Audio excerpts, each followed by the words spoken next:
চলে এসেছি চাল ছাড়া একটি খিচুড়ি রান্নার রেসিপি নিয়ে। যারা স্বাস্থ্য সচেতন বা ডায়েট করছেন বা করতে চান তাদের জন্য এই খিচুড়িটি খুবই উপকারী। ছোট থেকে বড় সবার জন্য এই খিচুড়িটি অনেক উপকারী হবে। খিচুড়িটি এতটাই টেস্টি, একবার রান্না করে না খেলে বুঝতে পারবেন না। আসসালামু আলাইকুম, আমি ফারজানা জাহান নিপা, স্বাগত জানাচ্ছি নিপাস ডায়েরি রেসিপির আজকের পর্বে। প্রথমে চুলায় একটি কড়াই নিয়ে নিচ্ছি এবং তাতে দিচ্ছি 2 টেবিল চামচ মতো তেল।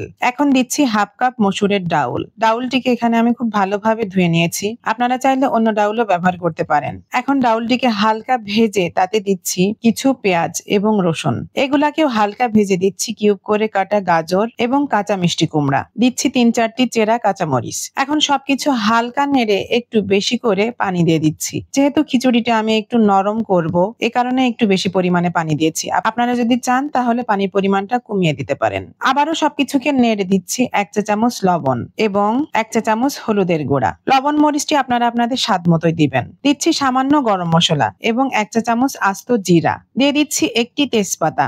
এখন সবকিছুকে হালকা নেড়ে ঢাকনা দিয়ে ঢেকে দিচ্ছি। 5 মিনিট পরে ঢাকনা সরিয়ে দিচ্ছি 1 কাপ বাঁধাকপি। এখন আবার সবকিছু এভাবে নেড়ে ঢেকে দিচ্ছি। 3 মিনিট পরে ঢাকনা তুলে দিচ্ছি একটি টমেটো কুচি। দিচ্ছি একটু বেশি করে ধনিয়া পাতা। ধনিয়া পাতা দিলে খিচুড়ির টেস্টটি অসাধারণ হয়ে যায়। দিচ্ছি খিচুড়ির মূল উপকরণ ওটস। হাফ কাপ ওটস দিয়ে দিচ্ছি। ওটস হতে যেহেতু বেশি সময় লাগে না, এই কারণে আগে ডাল ও সবজিগুলা ভালো করে সিদ্ধ করে নিয়েছি।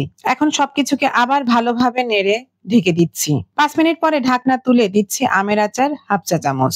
এই আচারটি দিলে খিচুড়ির টেস্টটি একদম অন্য লেভেলের হয়ে যায়। এখন সবকিছু ভালোভাবে মিশিয়ে ঢাকনা দিয়ে ঢেকে দিচ্ছি। 2 মিনিট পরে দেখতেই পারছেন আমাদের স্বাস্থ্যকর ওটসের খিচুড়ি তৈরি হয়ে গেছে। এখন গরম গরম পরিবেশন করছি। এটি খেতেও যেমন মজাদার তেমনি স্বাস্থ্যকর। কিছু টমেটো কুচি আর মরিচ দিয়ে পরিবেশন করছি। যারা ডায়েট করতে চান তাদের জন্য এটি খুবই মজার একটি খাবার হবে আশা করি। একঘেয়েমি খাবার না খেয়ে এই ধরনের খাবার খেলে ওজনও কমবে এবং মনও ভালো থাকবে। রেসিপিটি ভালো লাগলে শেয়ার করতে ভুলবেন না। আজ এখানে শেষ করছি, ধন্যবাদ।